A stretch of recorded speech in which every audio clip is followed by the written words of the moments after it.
Hey there, thank you so much for hanging out with me today. I wanted to share with you how I'm planning my garden for 2024. Now, disclaimer here, I consider myself pretty much a rookie in the terms of gardening.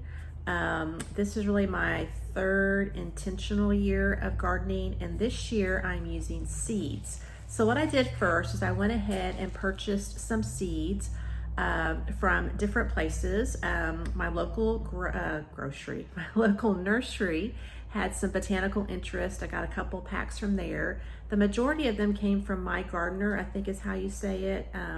Again, I'm a rookie, so if I said that incorrectly, I do apologize.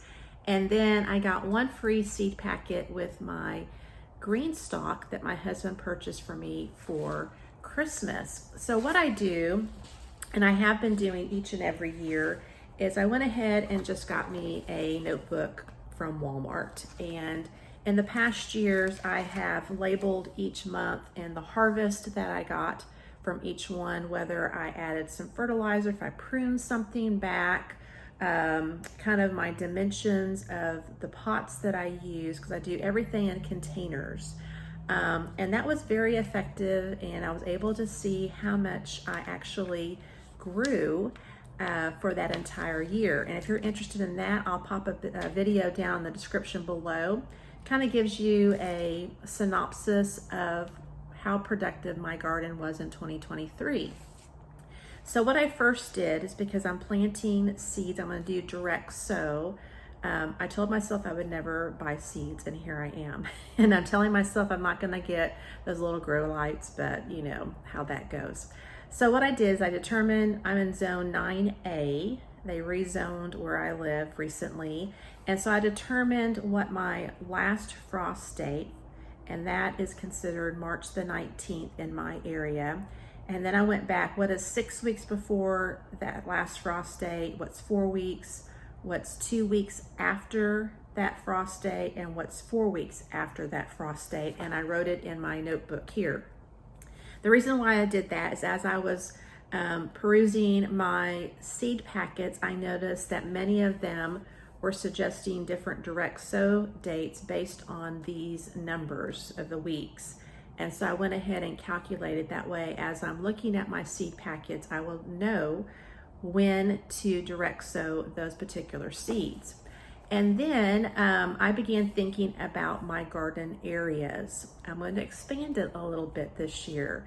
Typically, I have just kept most of my gardening under our pergola in our backyard, but there are 2 pots in front of our house that face the south side that the previous owners had, and nothing has ever grown in them. And so I'm going to add some geraniums to those to give a little color in the front. And also an extra area for pollinators to kind of go and help pollinate my garden. So I determined that in our backyard, we had some shrubs that were pulled up because they were a haven for all kinds of friends that we did not want in our backyard, the slithering kind. And so we pulled all of those up, and I'm gonna kind of do a raised pot and put some bachelor buttons, some blue bachelor buttons back there. And then I have a raised bed that's on wheels, and I'm just gonna fill that with complete parsley. I looked through the herbs that I grew from last year to see how I've been using them throughout the winter. And the basil that I grew last year, which were 3 plants, I still have quite a bit left. But my parsley only had 1 plant, and so I've used quite a bit of it, but I don't have very much in my pantry storage. So I want to increase that production this year. And so I'm gonna have an entire raised bed of that. I have 4 grow bags that my husband gifted to me in 2022 for Christmas, and my goals there are going to be putting garlic, which I've already planted, and they're already shooting up, which is exciting. I've never grown garlic before. Then I'm going to do some pickling cucumbers in a different grow bag surrounded by dill. Those are great companion plants. The third one, I want to do Roma tomatoes. I'm going to try that again and surround it with basil because those are also good companion plants. Now I need to make sure that my basil and my dill are not close together because from what I'm reading, they don't do well together. And then what I was going to do is another container, grow bag of cucumbers and put marigolds around it.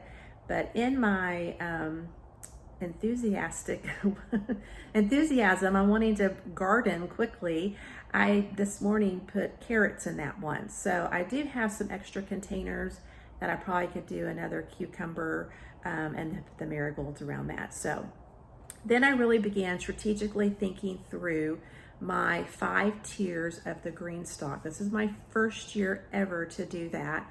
So I really was trying to be strategic on what I want to plant, keeping in mind based on their suggestions to put the plants that grow taller on the bottom tiers and then the ones that don't get very tall on the top tiers. So I did my 5 tiers here, labeled them, and on the top tier, I'm gonna put strawberries in all the pockets. Now, I still have quite a bit of strawberry jam left over from last year's preservation project that I did. But my goal this year is if they produce, I have not been successful thus far, but if they produce, then I want to freeze them whole. That way I can use them for smoothies throughout the year. And then also, I love tea. I've never been a coffee drinker, and I've been reading a lot of the great benefits of brewing strawberry leaves. So those are 2 things that I could use the strawberries for. So we'll see, fingers crossed. I got a new kind of, what's it called? A brand, a kind, I'm not sure. I told you I'm a rookie. It's called Alexandria strawberries. So I'm gonna try to see if those will produce better in my area. So that's the first tier. The second tier, I'm going to use all the pockets of dahlias. That way I can, clip them to enjoy in my home, but also that would be a great pollinator for the area and help pollinate my garden. Last year I only had a couple of pollinators, and I think that if I boost my pollinator plants, perhaps that will boost my production in my garden. We'll see. If you are a master gardener, please comment below and tell me if my logic is working here. So that's the second tier. The third tier, I'm gonna plant all oregano.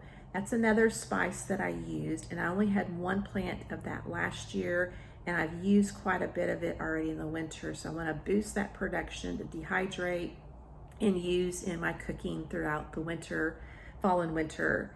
The 4th tier will be carrots. I have never grown carrots, so I have a grow bag of carrots, and then I'm gonna put carrots in that 4th tier and all the pockets there. I love carrot cake, and I've been watching a lot of videos how people shred their carrots, freeze it, and then they have that for those kinds of desserts you want to do. And then I can, freeze the carrots to use in my roast that I make, throughout the winter time in a crock pot. So I want to try and see if I can do that.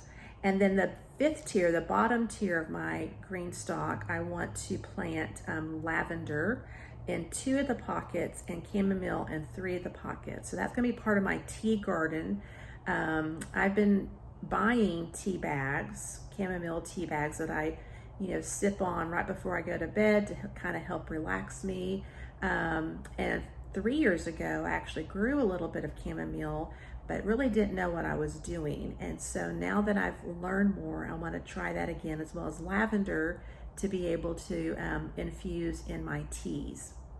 Then I want to do a separate pot of peppermint, again, for my tea garden that I can use throughout the winter. I know that this past winter I had a really bad cold, and so I was constantly drinking the peppermint tea to help soothe my throat and break up that yuck congestion in there. And so I want to try to do that and be able to dehydrate and use it throughout the fall and winter until I can plant it again. So that's kind of how I planned it. And then what I went through each seed packet, I wrote down the dates on when I could plant those based on my last frost date. And so I have carrots and lavender that I can plant in February this month. And then I have my next grouping that I can plant in March. And then a third grouping that I can plant in April based on my last frost date. So that is how I am planting my garden. This is documentation for me to look back to see if my plans and if my thought processes were actually helpful, and was I successful in the garden. And so success doesn't always come from how much produce or how much you harvest, but also how much you learn through the process. And I know I've learned each and every year as I've been kind of expanding my garden. So if you have any suggestions for this rookie here, I would love for you to reach out either through my Instagram, direct message me there, or leave a comment down below. I would love to learn from your skills, and I know that others would like to learn that as well. So thank you for hanging out with me. I hope that you will subscribe and click that notification bell so that you can keep updated on how my garden actually grows in 2024. Thank you so much. Have a great day and happy gardening, my friend.